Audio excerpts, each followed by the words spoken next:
Welcome to 5 minute videos. ஒரு மனுஷனுக்கு அவனோட பேரு, அவன் எந்த ஊரை சேர்ந்தவன், அவன் என்ன பண்ணிட்டு இருக்கான், அவன் எந்த நாட்டு சேர்ந்தவன்னு இப்படி ஏகப்பட்ட ஐடென்டிட்டிஸ் இருக்கும். ஆனா அந்த மாதிரி ஐடென்டிட்டிஸ் எதுவுமே இல்லாம ஒரு மனுஷன் இருக்க முடியுமா? 2009 அயர்லாந்து சேர்ந்த போலீஸ் ஆபீசர்ஸ்க்கு இதே சந்தேகம் தான் ஏற்பட்டுச்சு. அந்த ஒரு மிஸ்ட்ரி இன்னைக்கு வரைக்கும் அயர்லாண்டோட அன்சால்வ்டு மிஸ்ட்ரீஸ்ல ஒன்னா நீடிச்சுக்கிட்டு இருக்கு. அந்த வினோதமான இன்சிடென்ட்டை பத்தி தான் நாம பார்க்க போறோம். வாங்க வீடியோக்குள்ள போலாம்.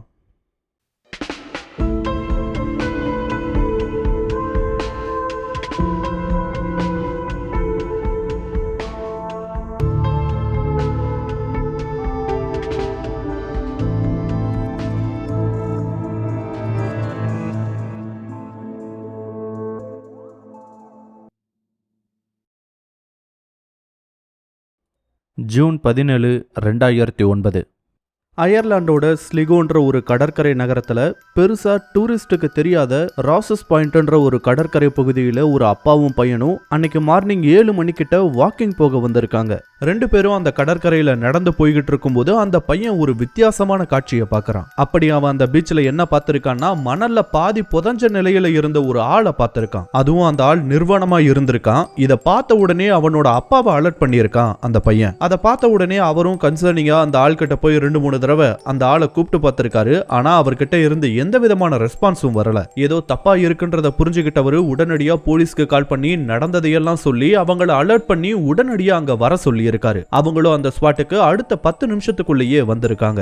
ஏர்லி மார்னிங் டைம்ன்றதால அங்க பெருசா கூட்டமும் இல்ல. அது மட்டும் இல்லாம அந்த பீச்ன்றது கொஞ்சம் செக்லூடடான ஒரு ஏரியா தான். அதிக பேர் அங்க போகவும் மாட்டாங்க. லோக்கல்ல இருக்க பீப்புள் மட்டும் தான் அதை ஆக்சஸ் பண்ணுவாங்க. போனதும் அந்த நபருக்கு உயிர் இருக்கான்னு தான் முதல்ல செக் பண்ணியிருக்காங்க. பட் அவர் இறந்து போயிருந்தாரு. அதுவும் அவரோட பாடி சில்னஸை வச்சு பார்க்கும்போது அவர் இறந்து போய் பல மணி நேரங்கள் ஆகியிருக்க வாய்ப்பு இருக்குன்றது அவங்களுக்கு நல்லாவே தெரிஞ்சுது.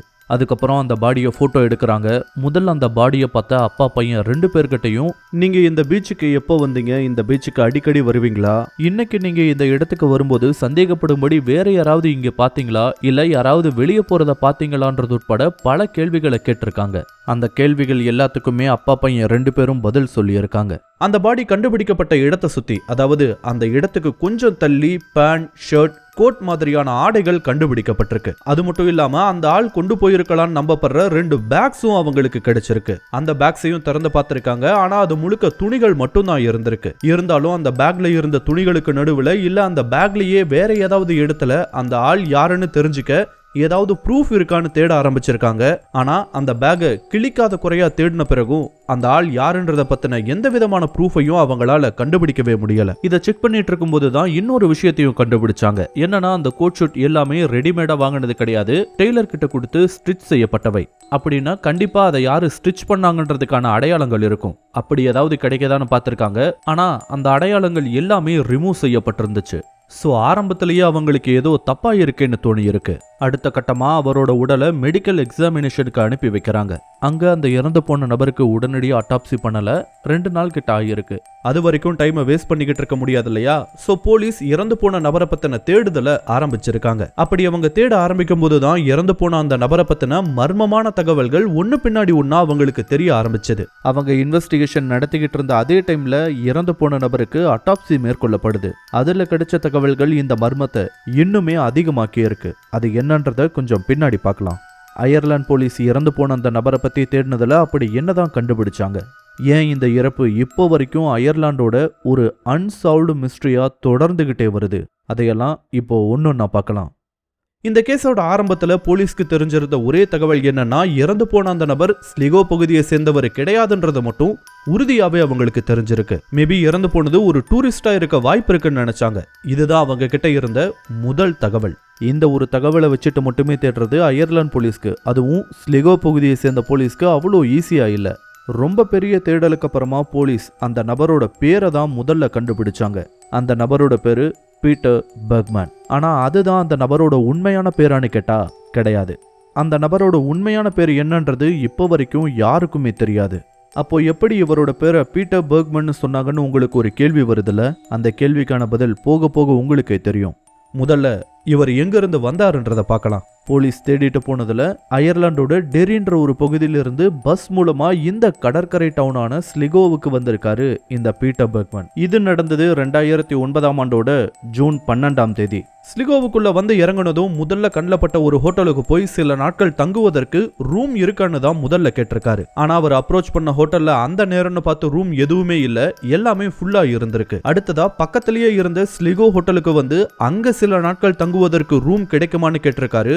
ஃபார்ச்சுனேட்லி அங்க அவருக்கு ரூம் கிடைச்சிருக்கு. ஒரு ஹோட்டல்ல தங்கினா அவங்களோட பேசிக் டீடைல்ஸை வாங்குவாங்க இல்லையா, அதே மாதிரி அந்த ஹோட்டல்லையும் அவர் யாரு எங்கிருந்து வர்றாங்கன்னு சொல்லிட்டு எல்லா டீடைல்ஸையும் வாங்கியிருக்காங்க. அங்கதான் தன்னோட பேரை பீட்டர் பெர்க்மன்னு முதல்ல பதிவு பண்ணாரு. இவர் ஆஸ்திரியால இருந்து வர்றதாவும் இந்த டவுனை சுத்தி பார்க்க வந்தன்னு சொல்லியிருக்காரு அந்த ரிசப்ஷன்ல. இதுதான் அவரை பத்தி அவரே சொன்ன ஃபர்ஸ்ட் அண்ட் லாஸ்ட் இன்ஃபர்மேஷன். சரி, ஆஸ்திரியானா வெறுமனே அந்த நாட்டோட பேரை மட்டும் சொல்ல முடியாது இல்லையா, அவர் எங்க தங்கி இருந்தாருன்னு சொல்லிட்டு கண்டிப்பா ஒரு அட்ரஸை அவர் கொடுத்து தான் இருக்கணும். அந்த அட்ரஸை தான் இப்போ நீங்க ஸ்கிரீன்ல பாக்குறீங்க. இந்த கேஸ் பெருசானதும் இந்த அட்ரஸையும் தேடி இருக்காங்க. அப்படி தேடும்போது தான் இன்னொரு உண்மையும் தெரிய வந்தது. அப்படி ஒரு அட்ரஸ் ஆஸ்திரியாவில் கிடையவே கிடையாது. அவரை பத்தின டீட்டெயில்ஸை தெரிஞ்சுக்க இன்னும் ஒரு வழி இருக்கு.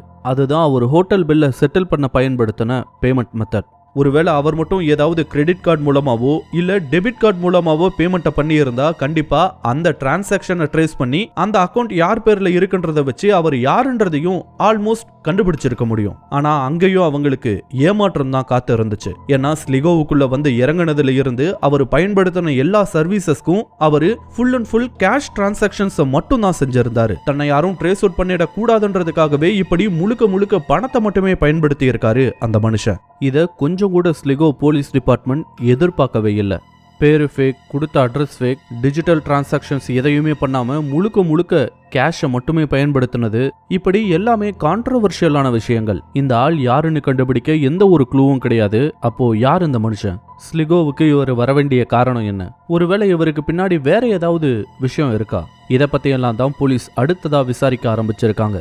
ஃபார்ச்சுனேட்லி அவர் தங்கியிருந்த ஸ்லிகோ ஹோட்டலோட ரிசப்ஷன்ல செக்யூரிட்டி கேமராஸ் பொருத்தப்பட்டிருந்துச்சு. ரொம்ப சீக்கிரத்துல போலீஸ் இதை கண்டுபிடிச்சிட்டதால அவர் அந்த ஹோட்டல்ல தங்கியிருந்த முழு பீரியடுக்கும் பதிவான சிசிடிவி ஃபுட்டேஜ் எல்லாம் அவங்களோட கைக்கு கிடைச்சிருக்கு. அது மட்டும் இல்லாம அந்த ஹோட்டலை சுற்றி இருக்க இடங்கள்ல, அந்த டவுனை சுற்றி இருக்க பல்வேறு இடங்கள்ல பொருத்தப்பட்ட செக்யூரிட்டி கேமராஸ்லயும் இவர் அங்க தங்கியிருந்த காலகட்டத்துல என்னென்ன செஞ்சாருன்றத பத்தின நடவடிக்கைகள் ரொம்ப நல்லாவே பதிவாகி இருந்தது. அந்த ஃபுட்டேஜஸ் எல்லாத்தையுமே கூட ஸ்லிகோ போலீஸ் டிபார்ட்மெண்ட் கைப்பற்றினாங்க. அந்த ஃபுட்டேஜஸ் எல்லாம் வெரிஃபை பண்ண அவங்களுக்கு ஏற்பட்டிருந்த சந்தேகங்கள் அதிகமாச்சே தவிர அவங்களுக்கு ஏற்பட்டிருந்த கேள்விகளுக்கான விடை அதுல கிடைக்கவே இல்லை. அதை பத்தி பார்க்கறதுக்கு முன்னாடி பீட்டர் பெர்க்மன் தங்கியிருந்த ஹோட்டல் ரிசப்ஷன்ல ஒர்க் பண்ணவங்க பீட்டர் பெர்க்மன் அந்த டவுன்ல சந்திச்ச நபர்களை எல்லாம் போலீஸ் ட்ரேஸ் அவுட் பண்ணி அவரை பத்தின தகவல்களை சேகரிக்க ஆரம்பிச்சாங்க.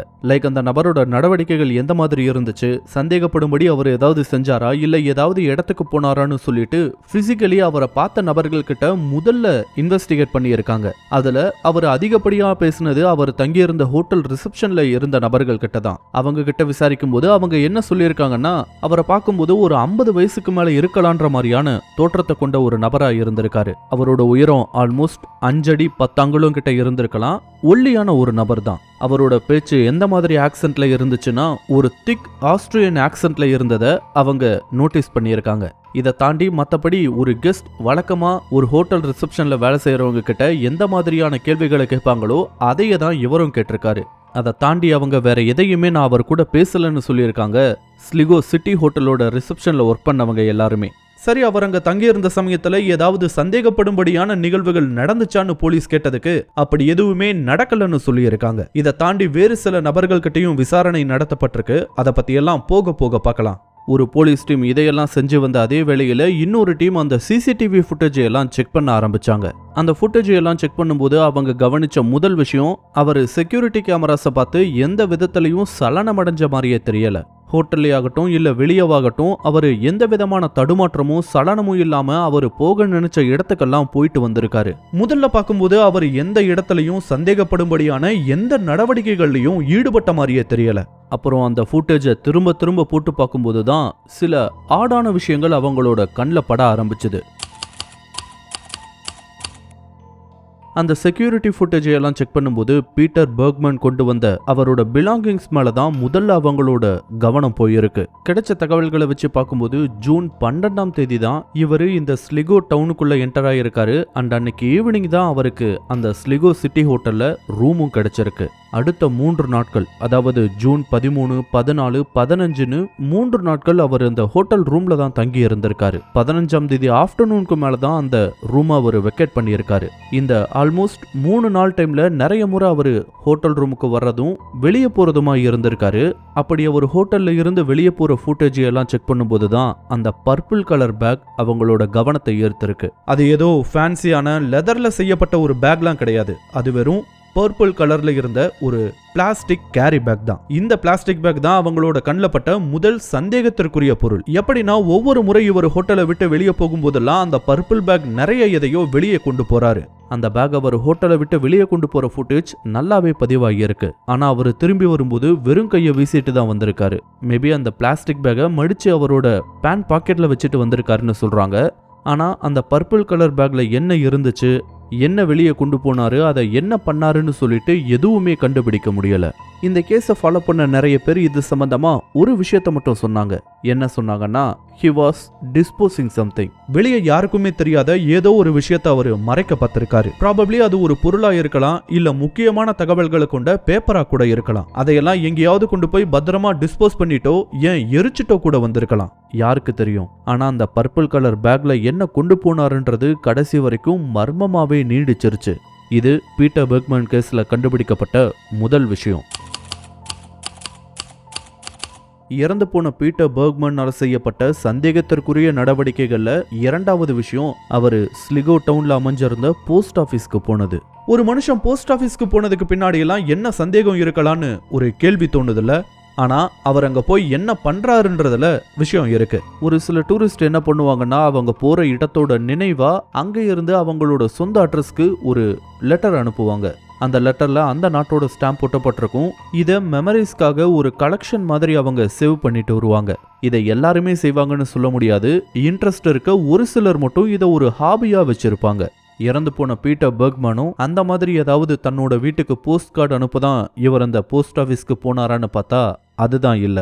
ஹோட்டல்ல ரூம் எடுத்ததுக்கு மறுநாள், அதாவது ஜூன் 13ஆம் தேதி காலை பொழுதுல ஸ்லிகோவில் இருந்த போஸ்ட் ஆஃபீஸ்க்கு போயிருக்காரு பீட்டர் பெர்க்மேன். அங்க போனவர் மொத்தமா 8 என்வலப்ஸ் வாங்கியிருக்காரு. அதே மாதிரி 8 82 சென்ட் விலை மதிப்பு கொண்ட ஸ்டாம்ப்ஸை வாங்கியிருக்காரு. அது மட்டும் இல்லாம 8 ஏர்மெயில் ஸ்டிக்கரையும் வாங்கியிருக்காரு. இதன் மூலமா என்ன தெரிய வருதுன்னா, அவர் யாரோ ஒரு 8 பேருக்கு லெட்டர்ஸ் அனுப்பியிருக்காரு. அதுவும் அவை எல்லாமே வெவ்வேறு நாடுகளுக்கு போகக்கூடிய இன்டர்நேஷனல் லெட்டர்ஸ். ஆனா அதுல என்ன எழுதினாரு, யாருக்கு எழுதினாருன்ற தகவல் எல்லாம் அவருக்கும் அந்த லெட்டர் போய் சேரக்கூடியவங்களுக்கு மட்டுமே தெரிஞ்ச விஷயங்கள். இதன் மூலமா நமக்கு என்ன தெரிய வருதுன்னா, அவர் ஏதோ ஒரு முக்கியமான விஷயத்தை இல்ல தகவலை ஒரு க்ளோஸ்டு குரூப் ஆஃப் பீப்புளுக்கு தெரிவிக்க நினைச்சிருக்காரு.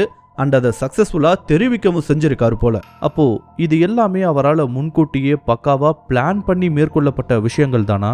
ஆனா இதை பண்றதுக்கு பின்னாடி என்ன காரணம் இருந்திருக்க முடியும் தெரியல. போஸ்ட் ஆபீஸ்ல அவரோட வேலையை முடிச்சதுக்கு அப்புறமா ஒரு சாதாரண டூரிஸ்ட் மாதிரியே அந்த ஸ்லிகோ நகரத்தை சுத்தி பார்க்க ஆரம்பிச்சிருக்காரு பீட்டர் பெர்க்மேன். இதை சில செக்யூரிட்டி ஃபுட்டேஜஸ் மூலமா நல்லாவே நம்மளால புரிஞ்சுக்க முடியுது. ஜூன் 13ஆம் தேதி அதை தவிர்த்து வேற எந்த விதமான சம்பவமும் பீட்டர் பெர்க்மேன் சம்பந்தமா பதிவு செய்யப்படல. இப்படியே ஜூன் 13ஆம் தேதி கடந்து போகுது. அடுத்த நாளான ஜூன் 14ஆம் தேதி வழக்கம் போல ஒரு ஹோட்டலை விட்டு அந்த பர்பிள் கலர் பேக்ல எதையோ எடுத்துட்டு வெளியே வர்றாரு. அதுக்கப்புறம் அந்த பேக்ல இருக்க கான்டென்ட்ஸ்க்கு என்ன ஆச்சுன்னு தெரியல. அன்னைக்கு வேற ஒரு விஷயத்த பண்ணியிருக்காரு பீட்டர் பெர்க்மேன். என்ன பண்ணியிருக்காருன்னா, ஒரு டாக்ஸியை பிடிச்சிருக்காரு. டாக்ஸியில் ஏறினதும் பக்கத்தில் ஏதாவது அமைதியான ஸ்விம்மிங் பண்ணுறதுக்கு தகுந்த மாதிரியான பீச்சஸ் ஏதாவது இருந்தால் அங்கே கூட்டிட்டு போக முடியுமான்னு கேட்டிருக்காரு பீட்டர் பெர்க்மேன். அந்த டாக்ஸி டிரைவர் ஒரு லோக்கல் ஆளுதான்றதால லோக்கல்ல இருந்த எல்லா இடங்களுமே அவருக்கு ரொம்ப நல்லா தெரிஞ்சிருக்கு. இவரை எங்க கூட்டிட்டு போலான்னு அவர் யோசிச்சுட்டு இருக்கும்போது தான் அவருக்கு ரோசஸ் பாயிண்ட் பீச் ஞாபகத்துக்கு வந்திருக்கு. அது அவரோட நினைவுக்கு வந்ததும் பீட்டர் பெர்க்மேன் கிட்ட திரும்பி, நீங்க கேட்குற மாதிரியான ஒரு இடம் எனக்கு தெரியும் சார், அங்க அமைதியா இருக்கும், நீங்க ஸ்விம்மிங் கூட பண்ணலாம், நான் உங்களை அங்க கூட்டிட்டு போறேன்னு சொல்லிட்டு வண்டியை எடுத்திருக்காரு. அவர் கூட்டிட்டு போன அந்த ரோசஸ் பாயிண்ட் பீச் ஸ்லிகோ நகரத்துல இருந்து 1/4 மணி நேர பயண தூரத்துல தான் அமைஞ்சிருந்தது. ஆனா அவர் சொல்லியிருந்த மாதிரி அது ஒரு தனிமையான பீச் தான். அந்த டைம்ல பெருசா யாரும் மக்களும் அங்க கிடையாது. அதே மாதிரி ஸ்விம்மிங் பண்றதுக்கும் அங்க பல இடங்கள் இருந்துச்சு. அதையெல்லாம் ஒவ்வொன்னா போய் கேர்ஃபுல்லா பார்த்திருக்காரு பீட்டர் பெர்க்மன். அதையெல்லாம் சுத்தி பார்த்ததுக்கு அப்புறமா ஒரு 1/4 மணி நேரம் கழிச்சு மறுபடியும் வந்த டாக்ஸிலேயே திரும்பி ஸ்லிகோ நகரத்துக்கு போயிருக்காரு. இதை அவர் பண்ணதுக்கு பின்னாடியும் ஒரு காரணம் இருந்திருக்கு. ஏன்னா வெறுமனே சுத்தி பார்க்கவெல்லாம் அவர் அந்த இடத்துக்கு போகல, தான் உயிர் விட போற இடத்தை தேர்ந்தெடுப்பதற்காக தான் அங்க அவர் போயிருக்காரு போல. ரோசஸ் பாயிண்ட் பீச்சுக்கு போயிட்டு வந்ததுக்கு அப்புறமா சந்தேகப்படும்படியா அவர் வேற ஏதாவது செயல்கள்ல ஈடுபட்டாரான்னு கேட்டா அதுதான் இல்ல. அவர் பதிவாகி இருந்த செக்யூரிட்டி ஃபுட்டேஜஸ் எல்லாம் செக் பண்ணும்போது ஒரு நார்மல் டூரிஸ்ட் எப்படி நடந்துக்குவாரோ அதே மாதிரிதான் அதுக்கப்புறமா அவர் நடந்துகிட்டு இருக்காரு. சில மணி நேரங்கள் அந்த டவுன்ல சில இடங்களை சுத்தி பார்த்ததுக்கு அப்புறமா டின்னரை முடிச்சுட்டு அவரோட ஹோட்டல் ரூமுக்கு திரும்பி இருக்காரு பீட்டர் பெர்க்மன். மறுநாள் காலை, அதாவது ஜூன் 15ஆம் தேதி தான் அவரோட கடைசி கட்ட பிளானை அவர் செயல்படுத்த ஆரம்பிச்சிருக்காரு.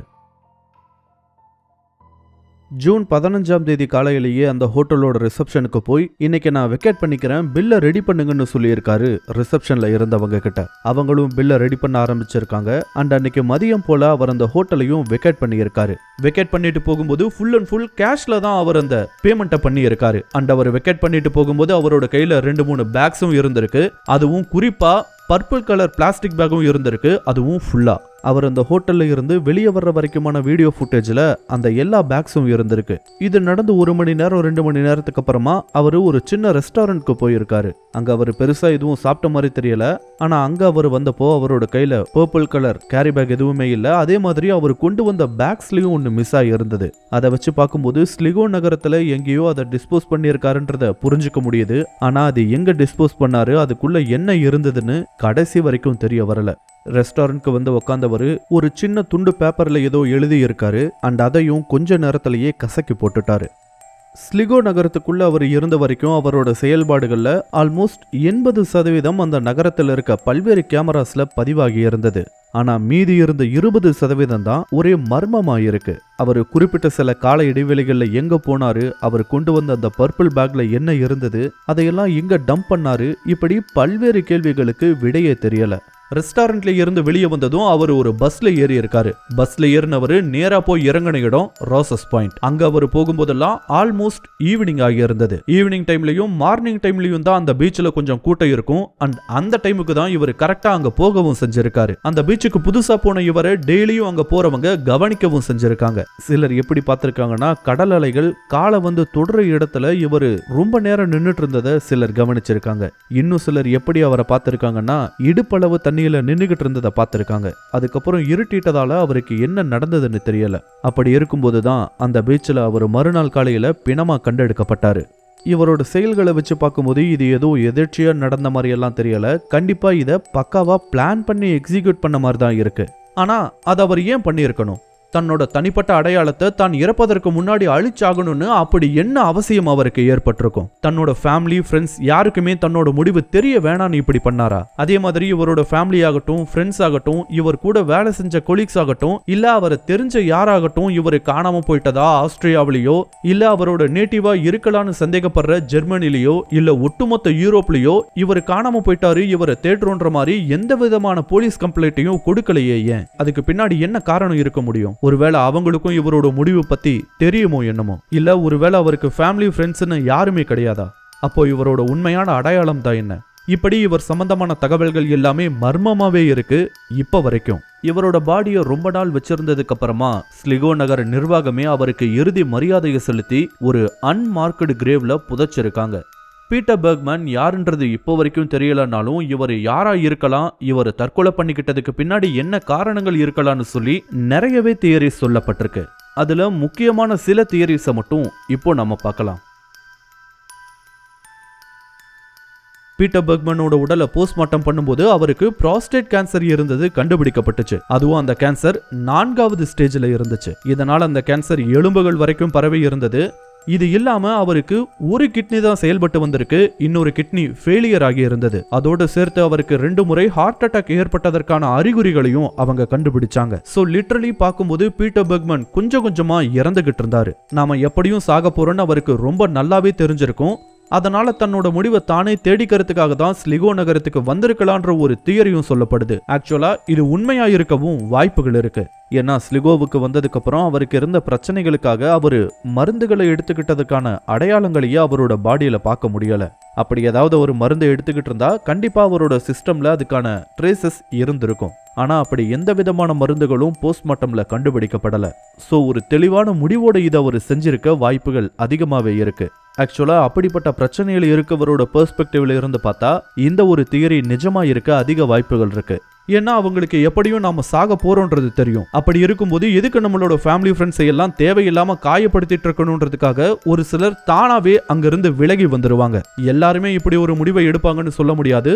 But few people can do that. அந்த few peopleல இவரும் ஒருத்தரா இருந்திருக்கலாம். அண்ட் அவர் தானாவே முன்வந்து கூட இப்படி ஒரு முடிவை எடுத்திருக்கலாம்னு ஒரு தியரி சொல்லப்படுது. அதை பத்தி தெரிவிக்கிறதுக்காக தான் 12 வெவ்வேறு நபர்களுக்கு லெட்டர் மூலமா இந்த செய்தியை அவரு கன்வே பண்ணியிருக்க கூட வாய்ப்புகள் இருக்கு. யாருக்கு தெரியும், இதுதான் நடந்ததுன்னு உறுதியா சொல்ல முடியாதுனாலும் இந்த ஒரு தியரி உண்மையா இருக்க அதிகபட்ச வாய்ப்புகள் இருக்கு. இதுலயே இன்னொரு ஆங்கிள்லயும் ஒரு விஷயம் சொல்றாங்க. என்னன்னா இவருக்கு இந்த மாதிரி பிரச்சனை இருக்குன்னு தெரிஞ்சதும் அவரு தன்னோட முடிவு இப்படிதான் இருக்கணும், இந்த மாதிரியான ஒரு இடத்துல தான் இருக்கணும்னு சொல்லிட்டு ஒரு கற்பனையை பண்ணியிருக்கலாம். அப்படிப்பட்ட ஒரு இடத்தை தேடிட்டு இருக்கும்போது இந்த ஸ்லிகோ பத்தி அவருக்கு தெரிஞ்சு இங்கேயே தன்னோட உயிரை விடலான்னு கூட அவர் யோசிச்சிருக்கலான்னு சொல்றாங்க. இதை குறிப்பிடறதுக்கும் ஒரு காரணம் இருக்கு. ஏன்னா இவர் ஸ்லிகோவுக்குள்ள வந்த உடனே எல்லாம் தன்னோட உயிரை விடல, அதுக்கான சரியான இடத்தை தேடி இருக்காரு. அப்படி தேடிக்கிட்டு இருக்கும்போது தான் லோக்கல் டாக்ஸி டிரைவர் மூலமா இந்த ராசஸ் பாயிண்ட் அவரோட கண்ணில் பட்டிருக்கலாம். அதை பார்த்த உடனே அந்த இடம் தன்னோட கற்பனையில வந்த இடம் மாதிரியே இருந்திருக்கலாம். சோ அங்க தன்னோட உயிரை விடணும்னு சொல்லிட்டு அவர் முடிவெடுத்திருக்கலாம். மேபி வெளியே இருந்து பார்க்கும்போது இது நமக்கு ஆடா தெரிஞ்சாலும் அவரை பொறுத்த வரைக்கும் இது அவரா தேர்ந்தெடுத்துக்கிட்ட ஒரு அமைதியான முடிவா இருந்திருக்கலாம். யாருக்கு தெரியும். இது முதல் தியரி. ரெண்டாவது தியரி படி அவர் ஒருவேளை கவர்மெண்ட் ஸ்பையா இருந்திருக்கலாம். தன்னோட உண்மையான அடையாளத்தை இவ்வளோ பெர்ஃபெக்டா மறைச்சிருக்கிறத வச்சு பார்க்கும்போது கண்டிப்பா இதை அவரு முதல் தடவை செய்யல. இதுக்கு முன்னாடியும் பல முறை இப்படி செஞ்சிருக்க வாய்ப்பு இருக்கு. அப்படி செய்யறதுக்கு ஒருத்தர் ரகசிய உளவாளியா இருந்தா மட்டும்தான் தேவைகள் இருக்கு. இல்லனா பொதுமக்களுக்கு இப்படி ஒரு தேவையே கிடையாது. இதுல 2 பாசிபிலிட்டிஸ் இருக்கு. ஒரு பாசிபிலிட்டி படி மேபி இவர் கோல்டு வார் டைம்ல ஒரு ஸ்பையா ஒர்க் பண்ணி இருக்கலாம். அதுக்கப்புறம் பெரிய தேவைகள் இல்லாததன் காரணமா இவர் சர்வீஸ்ல இருந்து ரிட்டையர் ஆகி நார்மலான ஒரு லைஃபை லீட் பண்ணிட்டு வந்திருக்கலாம். அந்த சமயத்துல இவருக்கு உடல்நல குறைவு ஏற்பட்டிருக்கலாம். போக போக அவரோட உடல்நிலை மோசமடைய ஆரம்பிச்சிருக்கலாம். தன்னோட உடல்நிலையை பத்தி தெரிஞ்சுக்கிட்டதும் இதை பத்தி யாருக்கும் தெரிவிக்காம தன்னோட முடிவை தானே தேடிக்கிறதுக்காக கூட இப்படி ஒரு இடத்துக்கு வந்திருக்கலாம்னு சொல்றாங்க. அதே மாதிரி தன்னை பத்தி யாரும் கண்டுபிடிக்க கூடாதுன்றதுக்காக அவர் பயன்படுத்தின எல்லா பொருட்களையும் அவர் சம்பந்தமான எல்லா டீடைல்ஸையும் யாருக்கும் சந்தேகம் வராதபடி கொஞ்சம் கொஞ்சமா அந்த பர்பிள் கலர் ஹேண்ட்பேக்ல தன்னை பத்தின எல்லா ஆதாரங்களையும் வெளியே கொண்டு போய் யாருக்கும் தெரியாம அழிச்சிருக்கலான்ற ஒரு தியரியை சொல்றாங்க. இது ஒரு பாசிபிலிட்டி. இன்னொரு பாசிபிலிட்டி படி மேபி அவர் இறந்து போற வரைக்குமே கூட அந்த ஸ்பை சர்வீஸ்ல இருந்திருக்கலாம். தனக்கு இந்த மாதிரி பிரச்சனைகள் இருக்குன்னு கூட யாருக்குமே தெரிவிக்காம தொடர்ந்து ஆப்ரேட் ஆகிட்டே வந்திருக்கலாம். தன்னோட கடைசி மிஷனாவோ இல்ல கடைசி மிஷனை முடிச்சிட்டோ இங்க வந்து யாருக்கெல்லாம் அது சார்ந்த தகவல்களை அனுப்பணுமோ அவங்களுக்கெல்லாம் தகவல்களை அனுப்பிட்டு தன்னோட முடிவை தேடிக்கிட்டு இருந்திருக்கலாம். அந்த சமயத்துல தன்னை பத்தின ஆதாரங்கள் எல்லாத்தையும் கொஞ்சம் கொஞ்சமா அவர் ஸ்லிகோ நகரத்துல இருந்த டைம்ல அந்த பர்பிள் கலர் பேக்ல கொஞ்சம் கொஞ்சமா வெளியே கொண்டு போய் டிஸ்போஸ் பண்ணியிருக்கலான்ற ஒரு பாசிபிலிட்டியும் சொல்றாங்க. இதை கேட்கறதுக்கு என்னமோ திரைப்படங்கள்ல சொல்லப்படுற கதை மாதிரி இருக்கு. பட் ஸ்டில் இது நடந்த ஏரியான்னு பார்க்கும்போது இதுக்கான சாத்தியங்கள் ஓரளவுக்கு இருக்குதான். இது ரெண்டாவது தியரி. மூணாவது தியரி படி பார்க்கும்போது அவரோட கடந்த காலம் பிரச்சனைக்குரிய ஒன்னா இருந்திருக்கலாம். உதாரணத்துக்கு அவர் ஒரு கேங்ஸ்டராவோ இல்ல ஒரு கிரிமினலாவோ இல்ல பினான்சியல் ஃப்ராட் பண்ண ஒரு நபராவோ இருந்திருக்கலாம். இது எந்த வகையிலையும் தன்னோட குடும்பத்தை இல்ல தன்னை சேர்ந்தவங்களை பாதிக்க கூடாதுன்றதுக்காக எப்படியாவது இதுல இருந்து வெளியே வர நினைச்சிருக்கலாம். அப்போ அவருக்கு இந்த பிரச்சனைகள் எல்லாம் இருக்குன்னு தெரிஞ்சிருக்கலாம். சோ அதுக்கு தகுந்த மாதிரி எல்லாத்தையும் செட்டில் பண்ணிட்டு இந்த மாதிரியான ஒரு முடிவை அவர் தேர்ந்தெடுத்திருக்கலான்ற மாதிரியான ஒரு தியரியும் சொல்லப்படுது. இது மூணாவது தியரி. இது இல்லாம இன்னொரு இன்ட்ரெஸ்டிங்கான ஒரு தியரியும் சொல்லப்படுது. அது என்னன்னா ஒருவேளை இவர் பிட்காயினோட கிரியேட்டரான சத்தோஷி நாகமோட்டோவா இருக்கலான்ற ஒரு தியரியும் சொல்லப்படுது. மறுபடியும் சொல்றேன், இது ஒரு கற்பனையான தியரி மட்டும்தான், ஆனா இன்ட்ரெஸ்டிங்கான ஒரு தியரி கூட. சரி, இந்த நபரை ஏன் பிட்காயினோட ஃபவுண்டரா குறிப்பிடுறாங்கன்னா பிட்காயினோட ஃபவுண்டர் யாருன்னு இப்ப வரைக்கும் யாருக்குமே தெரியாது. அண்ட் அவரோட பிட்காயின் வாலெட்ல கிட்டத்தட்ட 1 மில்லியன் பிட்காயின்ஸ் இருக்கு. அதை வச்சு பார்த்தா இப்போதைக்கு இந்த உலகத்துல இருக்க மிகப்பெரிய பணக்காரர்கள்ல அவரும் ஒருத்தர். ஏன் அவரு தான் முதல் இடத்துல இருப்பாருன்னு கூட சொல்லலாம். அந்த அளவுக்கான பிட்காயின் அவரோட வேலெட்ல இருக்கு. அவரை தவிர்த்து அந்த பிட்காயின்ஸை வேற யாராலையும் ஆக்சஸ் பண்ண முடியாது. ரொம்ப வருஷமா அந்த பிட்காயின்ஸ் எல்லாம் யாராலையும் பயன்படுத்தப்படாம டார்மண்டாவே இருக்கு. இதை பேசிக்கா வச்சு என்ன சொல்றாங்கன்னா, மேபி அந்த பிட்காயின்ஸ் ஆக்சஸ் பண்ணக்கூடிய கண்ட்ரோலை வச்சிருக்க சத்தோஷி நாக்கமோட்டோவுக்கு ஏதாவது நடந்திருக்கலாம். ஏன் அவர் இறந்து போயிருக்க கூட வாய்ப்புகள் இருக்கு. பிட்காயினோட இன்வென்ஷனை பத்தியும் அதோட கிரியேட்டரை பத்தியும் நீங்க சர்ச் பண்ணாலுமே ஒரு கட்டத்துல அவர் இறந்து போயிருப்பாரோன்ற ஒரு சந்தேகம் உங்களுக்கும் ஏற்பட வாய்ப்பு இருக்கு. அப்படி இருக்க நிலையில தான் அந்த சத்தோஷி நாக்கமோட்டோ ஏன் இந்த பீட்டர் பெர்க்மனா இருக்கக்கூடாதுன்ற ஒரு சந்தேகம் எழுப்பப்படுது. இதுக்கு கான்கிரீட்டான எவிடன்ஸ் எதுவுமே கிடையாது. பட் ஸ்டில் 2 பேருக்கும் சில ஒற்றுமைகள் இருக்கு, குறிப்பா அவங்களோட அனானிமிட்டி சம்பந்தமா. அதுல முதல் விஷயம், பிட்காயினை உருவாக்குனவரோட பேரு. வெளி உலகத்துக்கு தெரிஞ்சு பிட்காயினை உருவாக்குனவரோட பேரு சத்தோஷி நாக்கமோட்டோ. ஆனா அதுதான் பிட்காயினை உருவாக்குனவரோட உண்மையான பேரான்னு கேட்டா தெரியாது. உண்மையில் அது ஒரு நபர் தானா இல்ல ஒரு குரூப் ஆஃப் பீப்புளா, இப்படி எதுவுமே தெரியாது.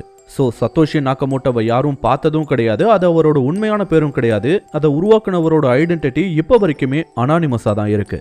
இந்த விஷயத்துல பீட்டர் பெர்க்மனோட நிலையும் அதேதான். பீட்டர் பெர்க்மன்ன்றது ஸ்லிகோல இறந்து போனவரோட ஒரு பொய்யான பெயர் தான்ன்றது ரொம்ப சீக்கிரத்திலேயே கண்டுபிடிச்சிட்டாங்க. அவரோட உண்மையான ஐடென்டிட்டி என்னன்னு இப்போ வரைக்கும் வெளியே தெரிய வரல. இதுக்கும் அவர் உயிரோட இருந்த சமயத்துல கடைசியா ஹோட்டல் ரிசப்ஷன்ல அவர் பேசின லாங்குவேஜோட ஆக்சென்ட்டை வச்சு பார்க்கும்போது கண்டிப்பா அவர் ஜெர்மனியை சேர்ந்த இல்ல ஆஸ்திரியாவை சேர்ந்த ஒரு நபரா இருக்கலான்னு தான் கெஸ் பண்ணாங்க.